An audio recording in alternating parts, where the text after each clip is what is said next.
En ce 30 juin 2019, Arles s'éveille en douceur et s'apprête à vivre, comme chaque année, la fête du costume organisée par l'association Festival Maintenance et Traditions. Si l'Arlésienne dans l'œuvre d'Alphonse Daudet est réputée pour être invisible, il n'en sera pas de même aujourd'hui.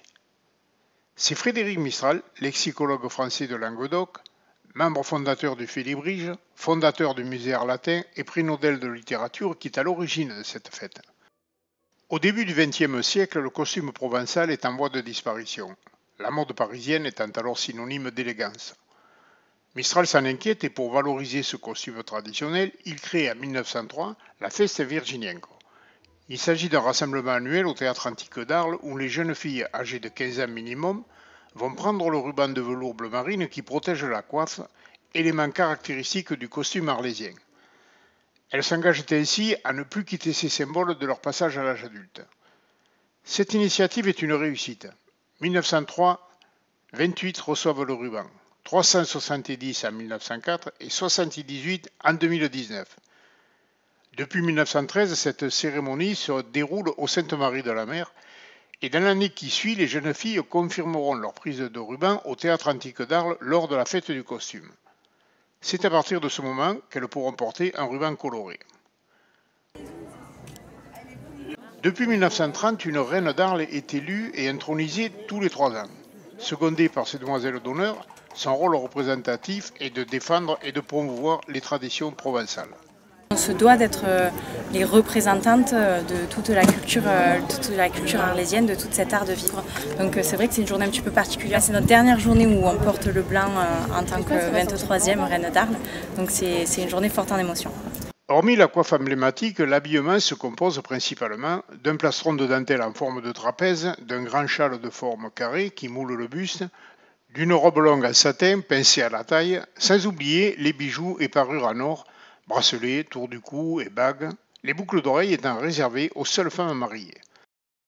La forte canicule de ce jour ne permettra pas la représentation La Camargue de Baroncelli programmée l'après-midi dans les arènes d'Arles. Par contre, elle va donner l'occasion aux accessoires que sont l'ombrelle et l'éventail de jouer pleinement leur rôle et de se mettre particulièrement en évidence. Un peu avant 9 h, les Arlésiennes, musiciens et autres figurants vont rejoindre à pied, à cheval ou en calèche l'église Notre-Dame de la Mailleure pour assister aux matines de la reine.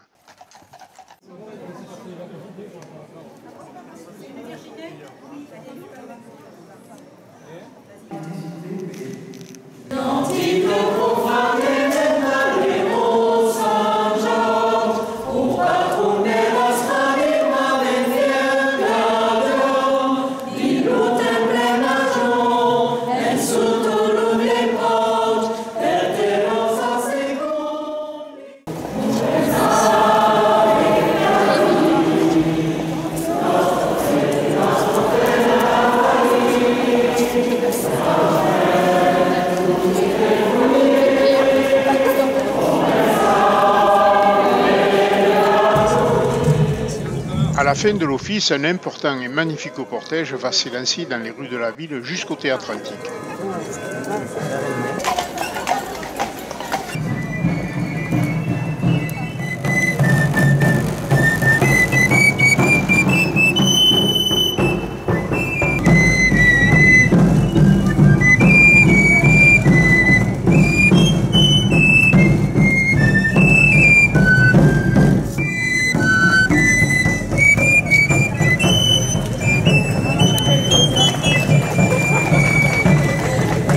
Tous ces personnages vont être acteurs d'un spectacle qui va nous conter l'histoire de la tenue arlésienne depuis sa naissance au milieu du XVIIIe siècle jusqu'à aujourd'hui.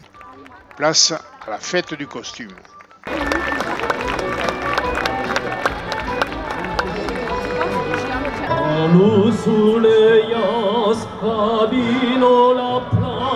Che si disescant dans son libellule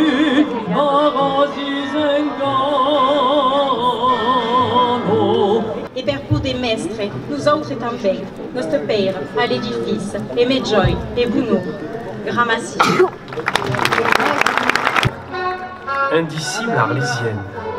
Depuis le XVIIIe siècle jusqu'à nos jours, l'Arlésienne s'inspirera de la mode de Paris.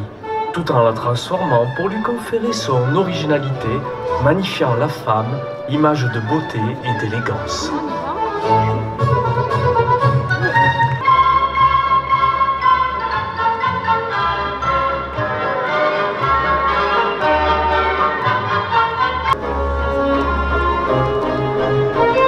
Pour les coiffes, les cheveux et un bonnet seulement, et la qualité de celui-ci nous donnera la position sociale de la personne.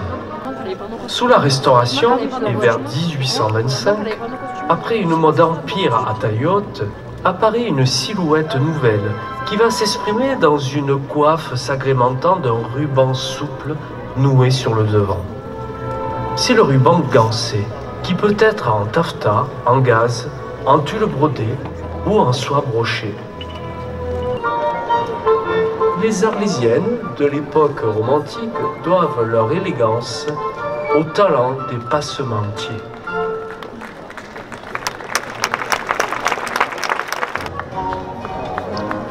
L'Arlésienne n'abandonne pas sa coiffe au ruban enroulé.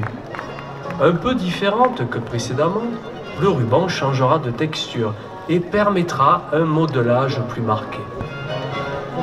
Manufacturées à Krefeld en Rhénanie, ces passementeries de luxe sont commandées par un dépositaire arlésien et revendues dans tout le pays d'Arles. Elles sont colorées, mais le bleu marine devient de plus en plus un argument de mode. Les cheveux sont coiffés en bandeaux à la George Sand et soulignent les traits du visage. La crinoline soutient la jupe, confectionnée dans des tissus coûteux, soie, moire, mousseline en été, avec un corsage à manches pagode afin de ne pas cacher les fines engageantes. Fichu croisé sur la poitrine, plis comptés, de qualité très souvent bordés de franges, blanc ou de couleur pour laquelle on veille au bon assortiment. Les bijoux complètent la toilette. Les orfèvres sertissent les pierres précieuses. Les diamants sont taillés. Les perles sont en collier. Les corbeilles de mariage scintillent. Appréciez ces Arlésiennes, telles décrites par Frédéric Mistral, chantre de la Provence dans son œuvre magistrale, Mireille.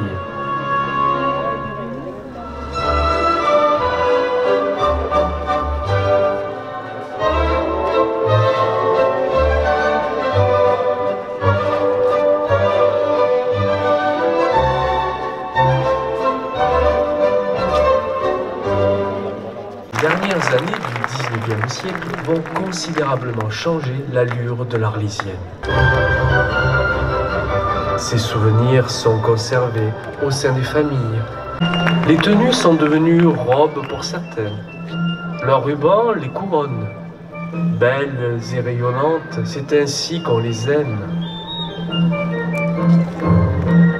Le plus bel hommage que nous pouvons faire à notre maître Frédéric Mistral, c'est de réunir toutes ces jeunes filles dans ce théâtre antique, en grand costume de gala, afin de confirmer la prise de ruban, effectuée il y a 1 an au Sainte-Marie de la Mer. Ces demoiselles vont recevoir un souvenir de festival, maintenant ces traditions, des mains de la reine d'Arles et ses demoiselles d'honneur, confirmant ainsi leur engagement envers le port et le respect du costume de leur terroir. Malicia Scoma, Célia, Rome. Voi sapete la copo che non vedi català, anirembe che nel copo dove più de nostre no. Copo santo e versanto, regia premo, regia bolis estrambo.